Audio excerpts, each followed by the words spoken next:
Hello guys, അപ്പോൾ ഇന്നത്തെ വീഡിയോയിലോട്ട് എല്ലാവർക്കും സ്വാഗതം. ഇന്ന് നമ്മളൊരു യാത്ര പോവുകയാണ് കേട്ടോ. ഞങ്ങൾ ഒരാഴ്ച ആനുവൽ ലീവ് ഒക്കെ എടുത്ത് ഇന്ന് ഒരു ട്രിപ്പൊക്കെ പ്ലാൻ ചെയ്ത് ഇറങ്ങിയിരിക്കുകയാണ്. അപ്പം ഞങ്ങളിന്ന് പോകാൻ പോകുന്ന സ്ഥലത്തിൻ്റെ പേര് ഗോൾഡ് കോസ്റ്റ് എന്ന് കേട്ടോ. ഇവിടെ എല്ലാവർക്കും അറിയാവുന്ന ഫേമസ് ആയൊരു സ്ഥലമാണത്. പക്ഷേ ഞങ്ങൾ അൺഫോർച്ചുനേറ്റ്ലി ഇന്ന് വരെ അവിടെ പോയിട്ടില്ല. ഇവിടെ വന്നിട്ട് ഏകദേശം 1 ഇയർ കഴിഞ്ഞു. നമ്മൾ താമസിക്കുന്ന സ്ഥലത്ത് നിന്ന് ഏകദേശം 1.5 hours ഡിസ്റ്റൻസ് മാത്രമേ ഈ സ്ഥലത്തോട്ടുള്ളൂ. ഇത് വൺ ഓഫ് ദ ഫേമസ് അല്ലെങ്കിൽ ടൂറിസ്റ്റ് പ്ലേസിൽ വളരെ മുന്നിൽ നിൽക്കുന്ന ഒരു സ്ഥലമാണ്. അത്രയും ഭംഗിയുള്ള സ്ഥലമാണെന്നാണ് കേട്ടിട്ടുള്ളത്. അപ്പം ഭയങ്കര എക്സൈറ്റ്മെൻ്റ് ഉണ്ട് കേട്ടോ എനിക്ക് പോകാൻ. കാരണം എല്ലാവരും ഇന്ന് വരെ അവിടെ പോയവരാരും ഒരു നെഗറ്റീവ് പറയാത്തൊരു സ്ഥലമാണ്. അതുകൊണ്ട് എങ്ങനെയുണ്ടെന്ന് കാണണമെന്നും അറിയണമെന്നും ഒരുപാട് ആഗ്രഹത്തോടെയാണ് പോകുന്നത്. 1.5 മണിക്കൂറെ ട്രാവൽ ഉണ്ടായിരുന്നെങ്കിൽ പോലും ഞങ്ങൾ ഇടയ്ക്ക് ബ്രേക്കൊക്കെ എടുത്തിട്ടാണ് കേട്ടോ സാവധാനമാണ് പോയത്. മാത്രമല്ല ഞങ്ങൾ ഡയറക്റ്റ് നമ്മൾ ഹോട്ടലിലോട്ട് ചെക്ക് ഇൻ ചെയ്യുന്നതിന് പകരം കുറച്ച് സ്ഥലങ്ങളൊക്കെ കവർ ചെയ്ത് പോകുന്ന വഴിയൊക്കെ കവർ ചെയ്ത് പോകാമെന്ന് വിചാരിച്ചിട്ടാണ് ഞങ്ങളുടെ ട്രിപ്പ് തുടങ്ങിയത് തന്നെ. അങ്ങനെ കുറച്ച് സമയം കൊണ്ട് തന്നെ നമ്മൾ ക്യൂൻസ്ലാൻഡിലെത്തി. അതായത് ഞങ്ങൾ താമസിക്കുന്നത് NSWയിലാണ്. അപ്പോൾ ക്യൂൻസ്ലാൻഡ് എന്ന് പറഞ്ഞത് അടുത്ത സ്റ്റേറ്റാണ്. അപ്പം ഈ ഗോൾഡ് കോസ്റ്റ് സ്ഥിതി ചെയ്യുന്നത് ക്യൂൻസ്ലാൻഡിലാണ്. അപ്പം ഇപ്പം നമ്മൾ വന്നിരിക്കുന്നത് ഒരു ലൈറ്റ് ഹൗസ് കാണാൻ വേണ്ടിയിട്ടാണ് കേട്ടോ. ഫിംഗൽ ഹെഡ് ലൈറ്റ് ഹൗസ് എന്നാണ് പറയുക. അപ്പം ഇതും സ്ഥിതി ചെയ്യുന്നത് ന്യൂ സൗത്ത് വെയിൽസിലല്ല, ക്യൂൻസ്ലാൻഡിലാണ്. അതായത് ഏകദേശം ഈ ട്വീഡ് ഹെഡ്സ് എന്ന് പറഞ്ഞൊരു സ്ഥലമുണ്ട്. അതായത് നമ്മൾ താമസിക്കുന്ന ലിസ്മോറിൻ്റെയും ഗോൾഡ് കോസ്റ്റിൻ്റെയും ഇടയിലായിട്ട് വരുന്നൊരു സ്ഥലമാണ്. അപ്പം ഏകദേശം ആ ഒരു ഭാഗത്തായിട്ട് സ്ഥിതി ചെയ്യുന്ന ഒരു ലൈറ്റ് ഹൗസാണിത്. അപ്പം ഞങ്ങളിങ്ങനെ ഇടയ്ക്ക് കണ്ടപ്പം ഞങ്ങളൊന്ന് കയറിയേക്കാമെന്ന് വിചാരിച്ച് കയറിയതാണ്. കാരണം ഹോട്ടലിൽ പോയി നമ്മൾ ചെക്ക് ഇൻ ചെയ്യേണ്ടത് 3 മണിക്കാണ്. നമ്മൾ രാവിലെ തന്നെ വീട്ടിൽ നിന്ന് ഇറങ്ങിയിരുന്നു. അപ്പം 3 മണി ആവുന്നിടം വരെ നമുക്ക് സമയമുണ്ട്. സോ അതുകൊണ്ട് നമ്മളിവിടെ കയറാമെന്ന് വിചാരിച്ചു. ഇത് നമ്മുടെ പ്ലാനിൽ ഇല്ലാത്തൊരു സ്ഥലമായിരുന്നെങ്കിൽ പോലും ഒരു അടിപൊളി സ്ഥലം ആയിരുന്നു കേട്ടോ ഈ പറഞ്ഞ ഈ ഫിംഗൽ ഹെഡ് ലൈറ്റ് ഹൗസ് എന്ന് പറയുന്നത്. ഇവിടുത്തെ ഈ ലൈറ്റ് ഹൗസ് അത്ര വലിയ അട്രാക്റ്റീവോ അത്ര വലിയ വലിപ്പമുള്ളതോ ഒന്നുമല്ലായിരുന്നു. ഈ കാണുന്നതാണ് കേട്ടോ ലൈറ്റ് ഹൗസ്. ആകെ 7-8 മീറ്റർ ഇതിന് നീളമുള്ളൂ. 1872 അത് നിർമ്മിച്ചിട്ടുള്ളത്. അതിന് വലിയ ഒരു എന്താ പറയുക ഒരു അട്രാക്ഷൻ ഒന്നും എനിക്ക് തോന്നിയില്ല. പക്ഷേ ഇവിടെ നിന്നുള്ള വ്യൂ ലുക്കൗട്ട് അടിപൊളിയായിരുന്നു കേട്ടോ. ഭയങ്കര അടിപൊളി ഒരു വെതറുമാണ് ഞങ്ങൾക്കിന്ന് കിട്ടിയത്. തണുപ്പും അല്ല ചൂടും അല്ലാതെ നല്ല ന്യൂട്രലായിട്ടുള്ളൊരു വെതർ. അതുകൊണ്ട് ഞങ്ങൾക്ക് നന്നായിട്ട് എൻജോയ് ചെയ്യാൻ പറ്റി. നല്ലൊരു വ്യൂ കേട്ടോ. ഞങ്ങൾ കുറേ സമയം ഇവിടെ സ്പെൻഡ് ചെയ്തു. കുറേ ഫോട്ടോസും വീഡിയോസും ഒക്കെ എടുത്തു. ഇതിൻ്റെ മറ്റൊരു പ്രത്യേകത എന്ന് വെച്ചാൽ ഒരുപാട് ആളുകളൊന്നും ഇവിടെ ഇല്ല കേട്ടോ. ആകെ കുറച്ച് പേരേ ഉള്ളൂ. അപ്പം അതുകൊണ്ട് തന്നെ നമുക്ക് ആ ഒരു ക്രൗഡൊന്നും ഇല്ലാത്തത് കുറേയും കൂടി എൻജോയ് ചെയ്യാൻ പറ്റി. എല്ലാവരും ഫിയ ബേബി ഉൾപ്പെടെ എല്ലാവരും എൻജോയ് ചെയ്തു. പിന്നെ കുറച്ച് അപകടം പിടിച്ചൊരു സ്ഥലം പോലെ നമുക്ക് തോന്നും കേട്ടോ. കാരണം കുറേ പാറക്കൂട്ടങ്ങളും ഒക്കെ ആയിട്ട് കുറച്ച് ഹൈറ്റിലാണ് അത് നിൽക്കുന്നത്. കുറച്ചധികം ഹൈറ്റിലാണ് നിൽക്കുന്നത്. നമ്മൾ കാണുന്ന പോലെയല്ല. അതിൻ്റെ താഴോട്ട് പിന്നെയും പാറകളൊക്കെ ആയിട്ട് കുറച്ച് അപകടം പിടിച്ചൊരു സ്ഥലം കൂടി. അപ്പോൾ നമ്മൾ സൂക്ഷിച്ചും കണ്ടും വേണം നിൽക്കാൻ. ചില ആളുകളൊക്കെ അതിൻ്റെ അറ്റത്തൊക്കെ പോയി കാലൊക്കെ താഴോട്ടിട്ടിരിക്കുന്നുണ്ട്. പക്ഷേ എനിക്കതിനുള്ള ധൈര്യം ഇല്ലാത്തതുകൊണ്ടും ഞങ്ങളാരും അങ്ങനെയൊന്നും ചെയ്തില്ല. അപ്പം അടിപൊളിയായിരുന്നു കേട്ടോ. അപ്പോൾ ആരെങ്കിലും ക്യൂൻസ്ലാൻഡിലോട്ട് അതായത് ഗോൾഡ് കോസ്റ്റോ അല്ലെങ്കിൽ ട്വീഡ് ഹെഡ്സ് വഴിയോ ഒക്കെ പാസ് ചെയ്ത് പോകുന്നുണ്ടെങ്കിൽ ഈ ഒരു ലൈറ്റ് ഹൗസ് അല്ലെങ്കിൽ ലുക്കൗട്ട് ഒന്ന് വന്ന് കണ്ടിട്ട് പോകണം കേട്ടോ. ഇതെന്തായാലും നിങ്ങൾക്ക് നഷ്ടമാവത്തില്ല, ഞാൻ ഗ്യാരണ്ടിയാണ്. നിങ്ങൾക്ക് ക്യാമറയിൽ ഇത് എത്രത്തോളം ഭംഗിയിൽ കാണാൻ പറ്റുന്നുണ്ടെന്ന് എനിക്കറിയില്ല. പക്ഷേ ഡയറക്റ്റ് വന്നു കഴിഞ്ഞിട്ടുണ്ടെങ്കിൽ ഈ ഒരു വ്യൂവും ഇവിടുത്തെ ഒരു അറ്റ്മോസ്ഫിയറും ഒരു എല്ലാം കൊണ്ടും അടിപൊളിയാണ്. എനിക്ക് ഒത്തിരി ഇഷ്ടപ്പെട്ടു. ഞങ്ങളുടെ യാത്രയുടെ തുടക്കം തന്നെ ഇവിടെ നിന്നായിരുന്നു. അടിപൊളി തുടക്കമായിരുന്നു കേട്ടോ. എന്തായാലും അപ്പം ഞങ്ങൾ ഇവിടെ ഒരു 1-2 മണിക്കൂർ ഇവിടെ സ്പെൻഡ് ചെയ്തു കേട്ടോ.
ഇതിൻ്റെ വ്യൂ ഒക്കെ കണ്ട് മുകളിലോട്ട് നടക്കുകയാണ് കേട്ടോ. ഒരു വഴിയൊക്കെ ഉണ്ടായിരുന്നു.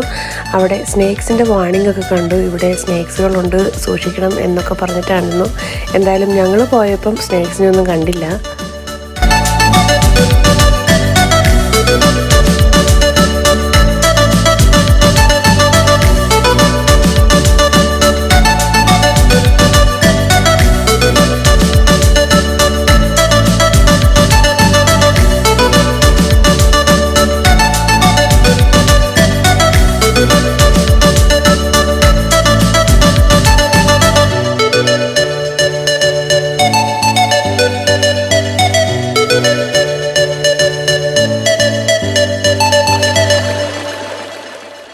ഈ ഒരു ലൈറ്റ് ഹൗസിലോട്ട് വരാൻ നമ്മൾ വണ്ടി പാർക്ക് ചെയ്തിട്ട് കുറച്ച് നടക്കേണ്ടതായിട്ടുണ്ടായിരുന്നു കേട്ടോ. ഏകദേശം ഒരു 1/2 കിലോമീറ്റർ അല്ലെങ്കിൽ ഒരു 3/4 കിലോമീറ്ററോളം നടക്കാനുണ്ട്. പക്ഷേ ഇതുപോലെ മരം കൊണ്ടുണ്ടാക്കിയ സ്റ്റെപ്പുകളും നല്ല പാത്വേ ഒക്കെ ആയിട്ട് ഈസി ആയിരുന്നു വാക്കിങ്. പിന്നെ ഫിയ ബേബി ആണെങ്കിലും മുഴുവൻ നടക്കുകയാണ് ചെയ്തത്. അധികം അവളെ എടുക്കേണ്ടൊന്നും വന്നില്ല. ഒന്നാമത് അവൾക്ക് അങ്ങനെ എടുക്കുന്ന ഇഷ്ടമില്ല. അപ്പം അവൾക്ക് തന്നെ നടക്കുന്നതാണ് ഇഷ്ടം. So most of the way അവൾ നടക്കുക തന്നെയാണ് ചെയ്തത്.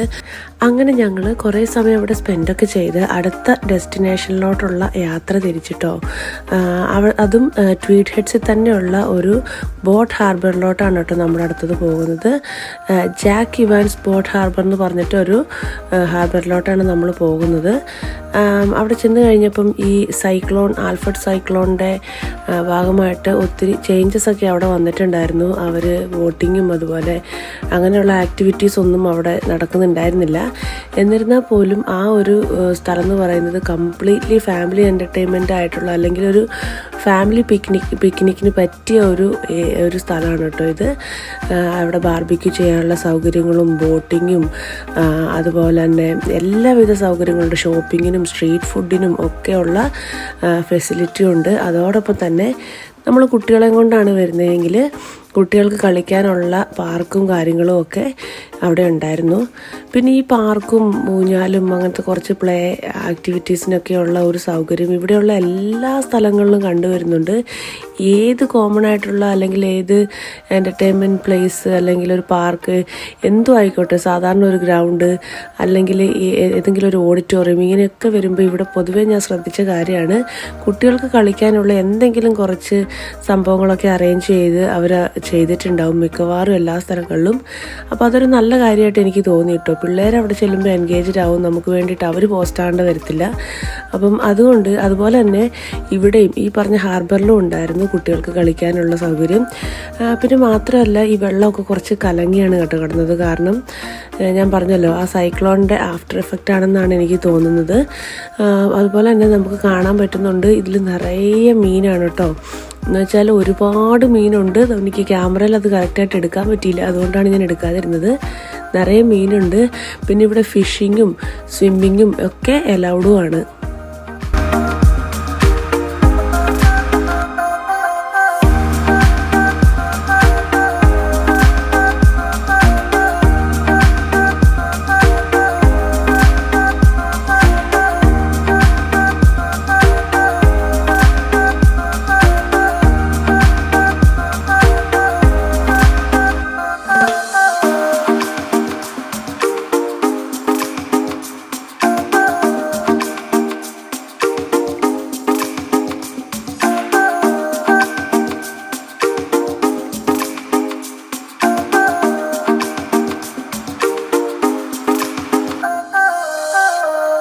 അങ്ങനെ ഞങ്ങൾ പിന്നീട് നേരെ പോയത് നമ്മുടെ ഗോൾഡ് കോസ്റ്റിലെ സർഫസ് പാരഡൈസ് എന്ന് പറഞ്ഞിട്ടുള്ള ആ ഒരു സ്ഥലത്തോട്ടാണ്. അധിക ദൂരം ഉണ്ടായിരുന്നില്ല, 1/2 hour 25 minutes എന്താണ് ഡിഫറൻസ് ഉണ്ടായിരുന്നുള്ളൂ ഈ ഒരു ഹാർബറിൽ നിന്ന് ഗോൾഡ് കോസ്റ്റ് സർഫസ് പാരഡൈസിൽ. ഞങ്ങൾ എക്സാക്ട്ലി സർഫസ് പാരഡൈസ് എന്ന് പറയുന്ന ആ ഒരു ചെറിയൊരു ലൊക്കാലിറ്റി തന്നെയാണ് ഞങ്ങളുടെ റൂം ബുക്ക് ചെയ്തത്. നമ്മൾ ഗോൾഡ് കോസ്റ്റ് എത്തിയപ്പോഴത്തേക്കും ഏകദേശം 1 മണി 1:30 എങ്ങാണ്ടാണ് ആയിട്ടുണ്ടായിരുന്നത്. അതുകൊണ്ട് തന്നെ 3 മണിക്കായിരുന്നു ഞങ്ങളുടെ ചെക്ക് ഇൻ. അപ്പോൾ ഞങ്ങൾക്ക് പിന്നെയും ഒരു 1 hour 1.5 hours സമയം ഉണ്ടായിരുന്നു. അപ്പോൾ ഞങ്ങൾ വിചാരിച്ചു എന്നാൽ പിന്നെ സർഫസ് പാരഡൈസ് ബീച്ച്, അതാണല്ലോ ഏറ്റവും ഫേമസ് ആയിട്ടുള്ള ബീച്ച്, അതൊന്ന് കണ്ടു കളയാമെന്ന് വിചാരിച്ചു. അതിനിടയ്ക്കാണ് കേട്ടോ ഞങ്ങൾ ഈ ഒരു കാഴ്ച കണ്ടത്. ഈ ഒരു വലിയ ബിൽഡിങ്ങിൻ്റെ ഇടയ്ക്ക് വിൻഡോൻ്റെ ഗ്ലാസ് മാറ്റാൻ വേണ്ടി 2-3 ആളുകൾ ഒരു പ്രത്യേക രീതിയിൽ സെക്യൂർഡായിട്ട് അവർ ഹാങ് ചെയ്ത് ആണ് ആ ജോലി ചെയ്യുന്നത്. ഭയങ്കര സ്കെയറി ആയിട്ട് തോന്നി കേട്ടോ കണ്ടപ്പം. എന്തായാലും ഇതാ ഞങ്ങളുടെ റൂമിലെത്തിയിരിക്കുകയാണ് ഞങ്ങൾ. എന്താ പറയുക, ആ റൂമിൽ കയറിയപ്പോൾ തന്നെ ഞങ്ങളുടെ ഹാപ്പിനെസ് ഇരട്ടിയായി. കാരണം അത്രയ്ക്കും സ്റ്റണ്ണിങ് ആയിട്ടുള്ള വ്യൂ ആയിരുന്നു ആ റൂമിൽ നിന്ന്. ഞങ്ങളുടെ റൂം 16th ഫ്ലോറിലായിരുന്നു കേട്ടോ. അതുകൊണ്ട് തന്നെ മേലെ നിന്നുള്ള ഒരു വ്യൂ അടിപൊളിയായിരുന്നു. 2 ബെഡ്റൂമുള്ളൊരു റൂമാണ് നമ്മൾ ബുക്ക് ചെയ്തിട്ടുണ്ടായിരുന്നത്. കാരണം നമ്മൾ 4 അഡൽട്ടും 1 ചൈൽഡും ആയതുകൊണ്ട് നമ്മൾ 2 ബെഡ്റൂമും അതുപോലെ 2 ടോയ്ലറ്റും അറ്റാച്ച്ഡ് ബാത്റൂമും ഒക്കെ ആയിട്ടുള്ള ഒരു കൊച്ച് അപ്പാർട്ട്മെൻറ്റാണ് ബുക്ക് ചെയ്തിട്ടുണ്ടായിരുന്നത്. അതുപോലെ തന്നെ കിച്ചണും ഒക്കെ ഇൻക്ലൂഡഡ് അതിനകത്ത്. ഇതായിരുന്നു ആദ്യത്തെ ബെഡ്റൂം കേട്ടോ. അധികം വലിപ്പങ്ങളൊന്നും ഇല്ലാന്നുണ്ടെങ്കിലും ഇതിൻ്റെ ഒരു വ്യൂ ആണ് ഇതിൻ്റെ ഹൈലൈറ്റ്, റൂമിൻ്റെ ഉള്ളിലെ സൗകര്യത്തെക്കാളും. പിന്നെ അതുപോലെ തന്നെ ഫുൾ മിററുള്ള വാർഡ്രോബുകളും, അതുപോലെ തന്നെ 2 ബെഡ്റൂമിൻ്റെയും ഒരു വശം ഫുള്ള് എന്താ പറയുക ഗ്ലാസ് ഇട്ട് അതിൻ്റെ ഒരു വ്യൂ, പുറത്തോട്ടുള്ള വ്യൂ ആണ് കാണിക്കുന്നത്. ഇതാണ് കേട്ടോ ആദ്യത്തെ ടോയ്ലറ്റും ബാത്റൂമും കൂടി അറ്റാച്ച്ഡ് ആയിട്ടുള്ളത്. ഇത് അടുത്ത റൂമാണ്. ഈ റൂമിലും ഇതുപോലെ തന്നെ വലിയ വാർഡ്രോബുകളും അതിനോട് മിററൊക്കെ അറ്റാച്ച് ചെയ്ത് നല്ല അടിപൊളിയായിരുന്നു കേട്ടോ. അതുപോലെ ഒരു ബെഡ്റൂമിൽ അവർ TV കൊടുത്തിട്ടുണ്ട്. പിന്നെ അതിൻ്റെ ഒരു സൈഡിൽ ഗ്ലാസിൻ്റെ ജനാലയും പിന്നെ അതിൻ്റെ വ്യൂ ആണ് കേട്ടോ നിങ്ങൾ ഈ കാണുന്നത്. എന്താ പറയുക, നമ്മൾക്ക് ഭയങ്കര സാറ്റിസ്ഫൈഡ് ആയിരുന്നു ഞങ്ങളുടെ ഈ അക്കോമഡേഷനിൽ. അത്രയ്ക്കും ഭംഗിയായിരുന്നു കാണാൻ. എല്ലാവരും ഹാപ്പിയായി, എല്ലാവർക്കും ഇഷ്ടപ്പെട്ടു. അതുപോലെ തന്നെ ഇപ്പം നിങ്ങൾ കണ്ടുകൊണ്ടിരിക്കുന്നത് 2ാമത്തെ ടോയ്ലറ്റാണ്. ടോയ്ലറ്റും അറ്റാച്ച്ഡ് ബാത്റൂമും ഒക്കെ ആയി. അതിനോട് ചേർന്ന് തന്നെ വാഷിംഗ് മെഷീനും ഡ്രയറും, അറിയാലോ ഒരു റൂം ബുക്ക് ചെയ്തിട്ടുണ്ട്, അതിനകത്ത് കുറേ സൗകര്യങ്ങൾ നമുക്ക് ഇൻക്ലൂഡഡ് ആണ്. അപ്പം അതൊക്കെ ഉണ്ടായിരുന്നു. പിന്നെ അതുകൂടാതെ കിച്ചൺ ആണ് ഇപ്പം നിങ്ങൾ കണ്ടുകൊണ്ടിരിക്കുന്നത്. കിച്ചണിലെന്ന് വെച്ചിട്ടുണ്ടെങ്കിൽ സാധാരണ നമ്മൾ ഇതുപോലെ അപ്പാർട്ട്മെൻറ്റുകളൊക്കെ ബുക്ക് ചെയ്യുമ്പം ഇൻക്ലൂഡഡ് ആയിട്ടുള്ള എല്ലാ കാര്യങ്ങളും, ഫ്രിഡ്ജ്, മൈക്രോ ഓവൻ, അല്ല സാധാരണ അവൻ, പിന്നെ സ്റ്റൗ, അതുപോലെ തന്നെ കുറേ കബോർഡുകളും അതിനുള്ളിൽ നിറയെ പലതരം പാത്രങ്ങളും പാനുകളും, അതുപോലെ കുറച്ച് കിച്ചൺ ഐറ്റംസും ഉണ്ടാവും. ലൈക്ക് ഷുഗറും പിന്നെ കോഫി പൗഡർ, ടീ പൗഡർ, എന്താ പറയുക സോൾട്ട്, അങ്ങനെയുള്ള കുറച്ച് അത്യാവശ്യ സാധനങ്ങളും പിന്നെ ഒരു കിച്ചണിൽ ഉപയോഗിക്കേണ്ട എല്ലാ യൂട്ടൻസിൽസും അവിടെ അവൈലബിൾ ആയിരുന്നു. ഇത് ഇവിടെ മാത്രമല്ല, ഇവിടെ പൊതുവെ ബുക്ക് ചെയ്യുമ്പം എല്ലാ ഹോട്ടലുകളിലും അപ്പാർട്ട്മെൻറ്റുകളിലൊക്കെ കാണപ്പെടുന്നതാണിത്. ഹോട്ടലുകളിലല്ല, ഇങ്ങനെയുള്ള അപ്പാർട്ട്മെൻറ്റുകളിൽ. സോ അതുകൊണ്ട് ഞങ്ങൾ ഹാപ്പി ആയിരുന്നു ഇവിടുത്തെ ഈ ഒരു ഫെസിലിറ്റിയിൽ. അപ്പോൾ ഞങ്ങൾ കുക്ക് ചെയ്യാൻ വേണ്ടിയിട്ടാണ് തീരുമാനിച്ചിട്ടുണ്ടായിരുന്നത്. കാരണം പുറത്ത് വന്നാൽ നമ്മളിങ്ങനെ പുറത്ത് ഔട്ടിങ്ങിനൊക്കെ വന്നു കഴിയുമ്പോൾ പുറത്തുനിന്ന് ഫുഡ് കഴിച്ചാൽ നമുക്കൊരു സാറ്റിസ്ഫാക്ഷൻ ഉണ്ടാവുകയില്ല, വെറുതെ അതിനുവേണ്ടി പൈസയും മുടക്കണം. സോ അതുകൊണ്ട് ഞങ്ങൾ തന്നെ കുക്ക് ചെയ്ത് കഴിക്കാമെന്നുള്ള ഒരു പ്ലാനിലാണ് ഞങ്ങൾ വന്നിട്ടുണ്ടായിരുന്നത്. അപ്പോൾ ഇതാ നമ്മുടെ ഈ ലിവിങ് റൂമിൽ വലിയൊരു TV ഒക്കെ ഉണ്ടായിരുന്നു കേട്ടോ. അപ്പം ബേബിക്ക് വന്നപ്പോഴേ അവിടെ എന്തൊക്കെയോ എടുത്ത് കളിക്കാനൊക്കെ കിട്ടിയിട്ടുണ്ട്. ഞങ്ങൾ ഈ ഒരു വ്യൂവിൻ്റെ ഒരു ഷോക്കിലും ഒരു എക്സൈറ്റ്മെൻറ്റിൽ നിൽക്കുകയായിരുന്നു. പിന്നെ ഈ ബാൽക്കണിയിലാണെങ്കിൽ ഗ്ലാസ് ബാൽക്കണി കേട്ടോ. നമ്മൾ ബാൽക്കണിയിലോട്ട് ഇറങ്ങിയാലും താഴോട്ട് ഗ്ലാസ് കൊണ്ടാണ് കവർ ചെയ്തേക്കുന്നത്. അതുകൊണ്ട് തന്നെ ഫിയ ബേബിനെയും കൊണ്ട് അങ്ങോട്ട് വരാൻ എനിക്ക് നല്ല പേടിയായിരുന്നു. പക്ഷെ എന്നെ കഴിഞ്ഞും പേടി അവൾക്കുള്ളത് കൊണ്ട് ഞങ്ങൾ രക്ഷപ്പെട്ടു. അവൾ അധികം അങ്ങോട്ടങ്ങ് ഫോക്കസ് ചെയ്ത് വന്നില്ല, ജസ്റ്റ് കാണും. പക്ഷേ ആ ഗ്ലാസിൻ്റെ അടുത്തോട്ടൊന്നും വരാനുള്ള ധൈര്യം അവൾക്ക് ഉണ്ടായിരുന്നില്ല. സോ അവൾ കുറച്ച് അവേ ആയിട്ടായിരുന്നു നിന്നിട്ടുണ്ടായിരുന്നത്. ഞങ്ങളിങ്ങനെ റൂമിൽ വന്ന് എല്ലാവരും ഒന്ന് ഫ്രഷായി ഡ്രസ്സൊക്കെ ചേഞ്ച് ചെയ്ത്, ഞങ്ങൾ ഓൾറെഡി ഫുഡ് കഴിച്ചിട്ടായിരുന്നു കേട്ടോ ഈ റൂമിലോട്ട് വന്നിട്ടുണ്ടായിരുന്നത്. അതുകൊണ്ട് ഓരോ ഗ്ലാസ് കോഫിയൊക്കെ കുടിച്ച് ഫ്രഷായിട്ട് പിന്നെ ഞങ്ങൾ ഈവനിങ്ങിൽ ഒരു വാക്കൊക്കെ ചെയ്യാമെന്ന് വിചാരിച്ചിട്ട് പുറത്തോട്ട് ഇറങ്ങി. ഈവനിങ് എന്ന് പറയുമ്പോൾ അത്യാവശ്യം സന്ധ്യ ആയിരുന്നു കേട്ടോ. അതുകൊണ്ട് തന്നെ എങ്ങനെയാണ് ഇവിടുത്തെ നൈറ്റ് ലൈഫ് എന്നറിയാമെന്ന് കരുതിയിട്ടാണ് കേട്ടോ പുറത്തോട്ട് ഇറങ്ങിയത്. ഇപ്പം നിങ്ങൾ കണ്ടുകൊണ്ടിരിക്കുന്ന ഈ ഹോട്ടലിൻ്റെ ഫ്രണ്ട് വശമാണ്. അതിൻ്റെ മുന്നിൽ ഇതുപോലെ അടിപൊളിയായിട്ട് അവർ ഭംഗിയാക്കി വെച്ചിട്ടുണ്ട്.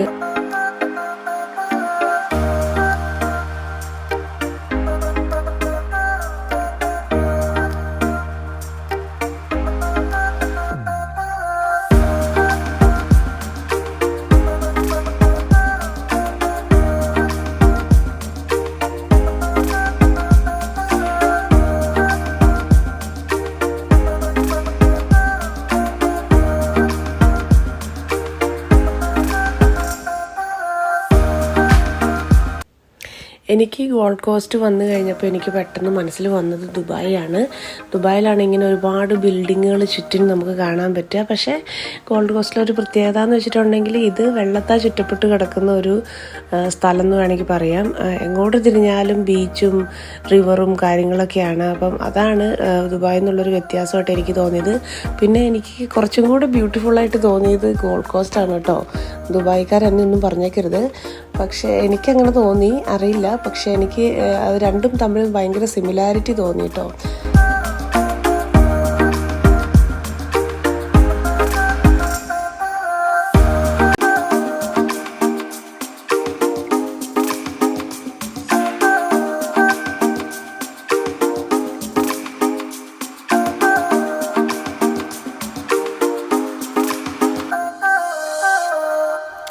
അങ്ങനെ ഞങ്ങൾ കുറച്ച് സമയം ബീച്ച് സൈഡിലൊക്കെ ഒന്ന് കറങ്ങിയിട്ട് പിന്നെ കുറച്ചധികം സന്ധ്യയായ സമയത്ത് ഞങ്ങൾ ഈ സ്ട്രീറ്റിൽ കൂടെ ഒന്ന് നടക്കാമെന്ന് കരുതി.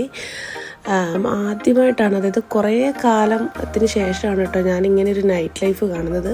അതായത് പൊതുവേ UK ഓസ്ട്രേലിയയിലും ഒക്കെ 4 മണിയൊക്കെ 5 മണിയൊക്കെ ആകുമ്പോഴത്തേക്കും എല്ലാ ഷോപ്പുകളും അടച്ച് എന്താ പറയുക, ഭയങ്കര കാം ആൻഡ് ക്വയറ്റായിട്ടായിരിക്കും സാധാരണ സിറ്റി അല്ലെങ്കിൽ ടൗണുകളൊക്കെ കാണാൻ പറ്റുക. ആദ്യമായിട്ടാണ് ഞാൻ ഞങ്ങൾ ലണ്ടനിൽ പോയപ്പോൾ പോലും ഞങ്ങൾക്ക് അങ്ങനെ ഒരു നൈറ്റ് ലൈഫ് കാണാൻ കഴിഞ്ഞില്ല. അവരൊരു 5 മണിയൊക്കെ ആകുമ്പോഴത്തേക്കും എല്ലാ ഷോപ്പുകളും ക്ലോസ്ഡ് ആണ്. പിന്നെ വളരെ റെയറായിട്ടുള്ള ഷോപ്പുകൾ മാത്രമേ ഓപ്പൺ ആയിട്ടുണ്ടാവുള്ളൂ.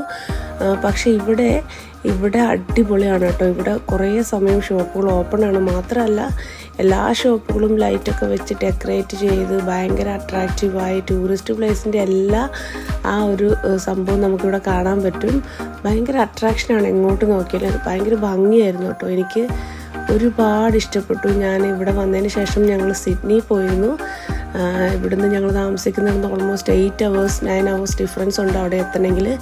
അത്രയും കഷ്ടപ്പെട്ട് അവിടെ പോയിട്ട് കിട്ടാത്തൊരു സന്തോഷവും ഒരു എക്സൈറ്റ്മെൻറ്റും ഒക്കെ ഞങ്ങൾക്ക് ഇവിടെ വന്ന് ഈ ഒരു 1.5 മണിക്കൂറിൻ്റെ വ്യത്യാസത്തിൽ വന്ന് ഇവിടെ സ്റ്റേ ചെയ്തപ്പോൾ കിട്ടിയപ്പോൾ അത്രയും ബ്യൂട്ടിഫുൾ ആയിരുന്നു ഞങ്ങളുടെ സ്റ്റേയും ഈ ഒരു നൈറ്റ് ലൈഫും ഔട്ട് സൈഡിലെ വ്യൂവും. അതുപോലെ ഇതല്ല നമ്മൾ ഈവനിങ് വാക്കൊക്കെ കഴിഞ്ഞ് നമ്മളിതാ തിരിച്ചെത്തിയിരിക്കുകയാണ് കേട്ടോ. നിങ്ങൾക്ക് കാണാം ഈ ബാൽക്കണിയിൽ നിന്ന് കാണുന്ന വ്യൂ എന്താണെന്ന്. ക്യാമറയിൽ ഇതാണെങ്കിൽ നേരിട്ട് എന്തായിരിക്കും നിങ്ങളൊന്ന് ആലോചിച്ച് നോക്കൂ. അടിപൊളിയായിരുന്നു. മനസ്സിന് വല്ലാത്ത കുളിർമ നൽകുന്ന ഒരു കാഴ്ച തന്നെയായിരുന്നു കേട്ടോ ഇത്. താഴെ അതുപോലെ ട്രാം പോകുന്നതും അതുപോലെ എല്ലാവിധ വണ്ടികളും ഇങ്ങനെ ഒഴുകി പോകുന്നതായിട്ടാണ് നമുക്ക് ഫീൽ ചെയ്യുന്നത്. നമ്മൾ അത്യാവശ്യം ഉയരത്തിലായതുകൊണ്ട് തന്നെ വ്യൂ താഴോട്ട് നോക്കുമ്പോൾ അടിപൊളിയാണ്. പിന്നെ പലതരത്തിലുള്ള ലൈറ്റ് കൊണ്ടാണ് ഇവിടെ ഡെക്കറേറ്റ് ചെയ്തിരിക്കുന്നത്. നിങ്ങൾക്ക് കാണാൻ പറ്റുന്നുണ്ടാവും. യെല്ലോ, ഓറഞ്ച്, പിങ്ക്, അങ്ങനെ കളർഫുള്ളാണ് കേട്ടോ. ഗോൾഡ് കോസ്റ്റ് ഈസ് കളർഫുൾ, പ്രത്യേകിച്ച് നൈറ്റിൽ.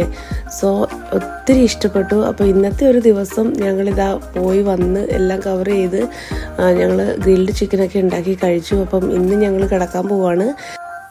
ഇനി നാളത്തെ ഒരു ദിവസം ഒരുപാട് കാഴ്ചകളുമായിട്ട് ഞാൻ വീണ്ടും വരുന്നതായിരിക്കും. അതിൻ്റെ വീഡിയോ താമസിയാതെ ഞാൻ അപ്ലോഡ് ചെയ്യുന്നതായിരിക്കും പാർട്ട് 2 ആയിട്ട്. അപ്പം ഇതുവരെ വാച്ച് ചെയ്തതിന് എല്ലാവർക്കും ഒരുപാട് താങ്ക്സ്.